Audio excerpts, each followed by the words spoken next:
भाइयों बहनों, जय श्री गुरुदत्त। आप सबका शाश्वत ज्ञान गिरनार से चैनल में स्वागत और अभिनंदन है।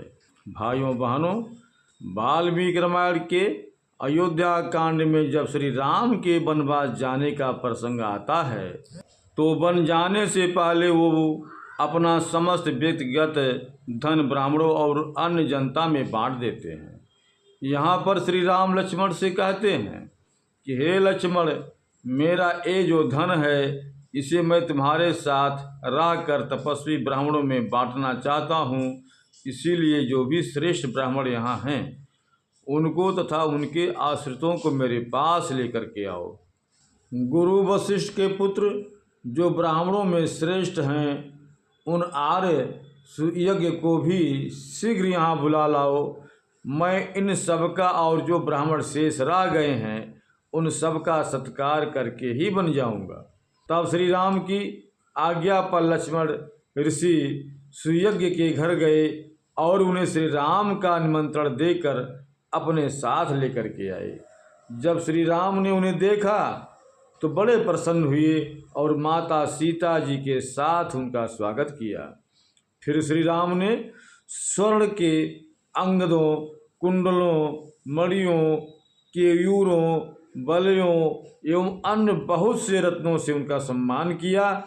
इसके बाद श्री राम ने ऋषि सुयज्ञ से कहा, आपकी पत्नी की सखी सीता आपको अपना हार, स्वर्ण सूत्र, करधनी, विचित्र अंगद और सुंदर केयूर देना चाहती हैं। इन्हें आप अपनी पत्नी के लिए ले जाएं। साथ ही उत्तम बिछौने एवं नाना प्रकार के रत्नों से विभूषित जो पलंग है उसे भी सीता आपके घर भेजना चाहती हैं। फिर श्री राम आगे कहते हैं, विप्रवर, मेरे पास शत्रुंजय नामक एक हाथी है जो मेरे मामा ने मुझे उपहार स्वरूप दिया था। 1000 अशर्फियों के साथ उसे भी मैं आपको भेंट करता हूँ। तब ऋषि सुयज्ञ ने प्रसन्न होकर वो सारे उपहार ग्रहण किए और श्री राम, माता सीता और वीरवर लक्ष्मण को अनेकों आशीर्वाद दिए।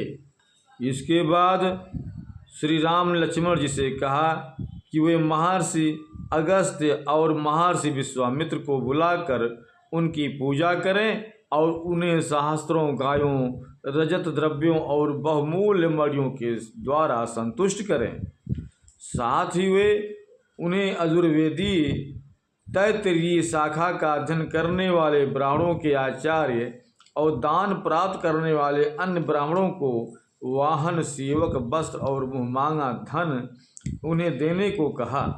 इसके अतिरिक्त वे लक्ष्मण को चित्ररथ नामक सचिव जो सूतों में श्रेष्ठ थे और दीर्घकाल से राजकुल की सेवा कर रहे थे, उन्हें बहुमूल्य रत्न, वस्त्र, धन आदि और 1000 गायों के दान से संतुष्ट करने को कहते हैं।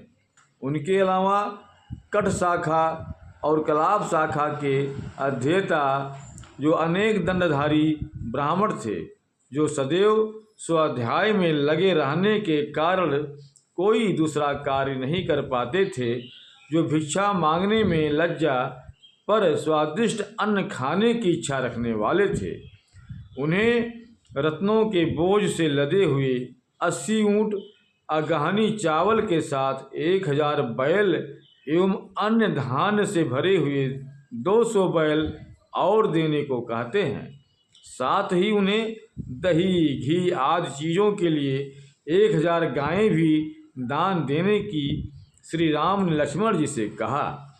फिर वे लक्ष्मण से कहते हैं कि माता कौशल्या के पास मेखलाधारी ब्रह्मचारियों का एक बहुत बड़ा समुदाय आया है। उनमें से प्रत्येक को वे 1000 स्वर्ण मुद्राएं दिलवा दें। श्री राम की आज्ञा पाकर लक्ष्मण ने फुर्ती से धनपत कुबेर की भांति श्री राम के कहे अनुसार सबको इच्छित वस्तुएं दान कर दी। फिर श्री राम ने वहां खड़े हुए अपने आश्रित सेवकों को जो उनके बन जाने से अत्यंत दुखी थे, उन्हें अपने पास बुलाकर उन 14 वर्षों तक जीविका चलाने के लिए बहुत सा धन दिया और उनसे कहा कि जब तक मैं वन से लौट कर ना आऊँ तुम लोगों मेरे और लक्ष्मण के इस घर को कभी सूना ना छोड़ना और इसे छोड़कर कहीं और नहीं जाना। उसके बाद श्री राम ने अपने कोषाध्यक्ष से कहा कि उनके खजाने में जितना भी धन है उसे ले आएं। ये सुनकर सभी सेवक उनका धन ढो ढो कर लाने लगे और उनके सामने धन का एक पहाड़ खड़ा हो गया।